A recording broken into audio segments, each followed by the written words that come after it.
Good afternoon, everyone. Thank you for joining me. I know everyone's probably just been enjoying those delicious desserts, so thank you for joining me in here and not getting tempted to stay outside a bit longer. My name's Denyse Buttriss. I am from Young, 4 hours west of Sydney and 2 hours from Canberra. I work at Young Community Mental Health. I've been there for 7 years. Does anybody know of Young or what it's famous for? Cherries, thank you, Paula. 2 more things. The list goes on.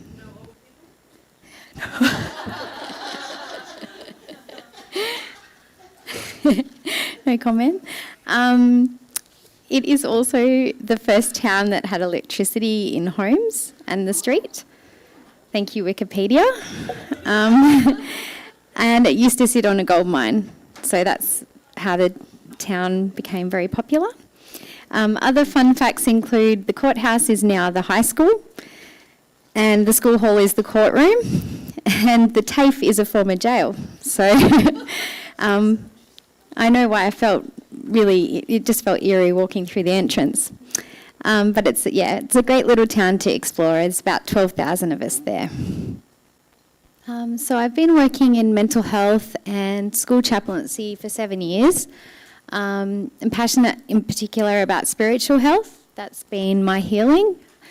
I hold a Bachelor of Social Science Counselling from a Christian Heritage College and a Cert 4 in Mental Health. Just a little bit of background of how I found peer work. My partner at the time, now husband, showed me the peer work ad. I consider it fate, as the job came up the same week as my counselling prac was coming to a close. I was struggling with being a therapist and feeling so scripted. Peer work matched who I was naturally, so the idea was very appealing to me. I consider this my calling, and I never knew what a peer worker was till I found the ad. There was no handover. I found myself sitting in my manager's office with a job description. We scratched our heads. Where to from here? There were only 5 other community peer workers at the time in my LHD, local health district, and despite the distance, our concerns were the same. How can we help so many people while working part-time? The answer was to work smarter and utilise our time to the best of our ability. Working in a multidisciplinary team and transient team meant that I needed to sell my role to win referrals. Some were pro peer work and others not so much. How could I bridge the gap? My heart was for each person in our service to have access to resources regardless of their background. It occurred to me that clinicians were full-time and had more opportunity to meet the consumers. And so by assisting them, I was helping the consumer in their recovery journey. Also, it promoted a team spirit, which led to receiving more referrals in the long run. And so In the Loop was born, a weekly or fortnightly newsletter via email to my team and other community teams with what's happening in our community. So the 4 R's. Relationships. So with my team, other community health staff, consumers, carers and NGOs, we formed a network. So with a history of social anxiety, you'd think I wouldn't like to introduce myself to new people. However, these days I love to say hello. I believe in unity in community, and having In the Loop is always welcomed by new staff, especially because we have a lot of transient staff that come into town. They may not know a thing about Young or even Australia sometimes. They may have just arrived from overseas. So In the Loop is a welcome opportunity for them to learn about the area. It also helps link in other community teams such as child protection counselling or sexual assault service. Although not in our immediate team, they're very much a part of the health setting and tend to help the same people. So In the Loop opens up a conversation in a busy workplace and it helps establish connection. I've found that In the Loop enhances what we offer consumers as opposed to stepping on clinicians' toes or looking like we're trying to take their role. I'm not sure if anyone's experienced the same. I have to admit, this is from 2019, before I had my little girl, when I was much more organised. So I use a template from Canva, which for New South Wales Health you need special permission, but they do provide that, and it does the work for you. So in the loop, networks again by, this how it's created is that I sign up to mailing lists everywhere, and that's me trying to utilise my time best. So the work's done for me, and when I get in every week, the information's sitting there ready for me to collate and send off. My team are reliant upon me to do that job because the clinicians are too busy to research. Weekly to fortnightly, internal. Sorry if my notes don't quite line up with the slides, so I'm just going to read from the notes.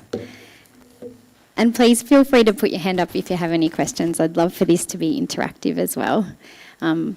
I really think speaking 20 minutes about a newsletter is a bit much, so I don't want you guys to glaze over. I've found it liberating creating in the loop because when I moved to Young, I came from Sydney and I thought we were under-resourced and there wasn't enough services. And while that's true in some respects, for the most part, there actually is services out there, but the local community aren't aware. So it's our job to bridge that gap. I found this out when a new manager came on board, a real mover shaker, and I gave her the same spiel that, we don't have enough services, and she said, nope, garbage. Go to the Murrumbidgee Primary Health Network site where I found all these services I wasn't aware of. So since that time, I've learnt to dig a bit deeper. In fact, in the country, there's groups for everything. And if there isn't one, consumers tend to create their own.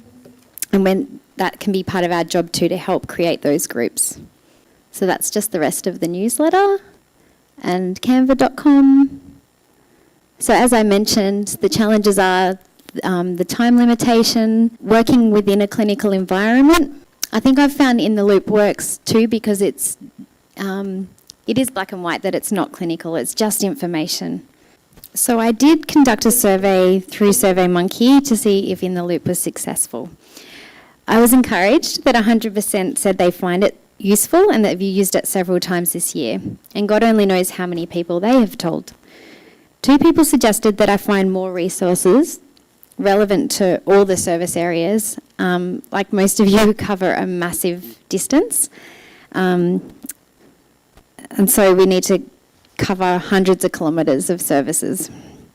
So it's actually a hobby of mine now. I even went on maternity leave for 14 months and found myself collecting resources. It's turned into a bit of a hobby. So only 4 out of 4 responded to my survey. And while I don't find that discouraging, I think there's just work to do on promoting it. And there's also power in the word of mouth. So I'm encouraged that it's not just for people, it's that who they tell. So I'll invite you all, if you would like to close your eyes, if you want. And imagine you're walking up a mountain. It's a glorious day. There are blue skies and white fluffy clouds. The sun is streaming through. It shines on your face as you climb to the top. In victory for reaching the peak, you throw your hands up in the air. What do you receive? What gift? What is it that you can bring to peer work?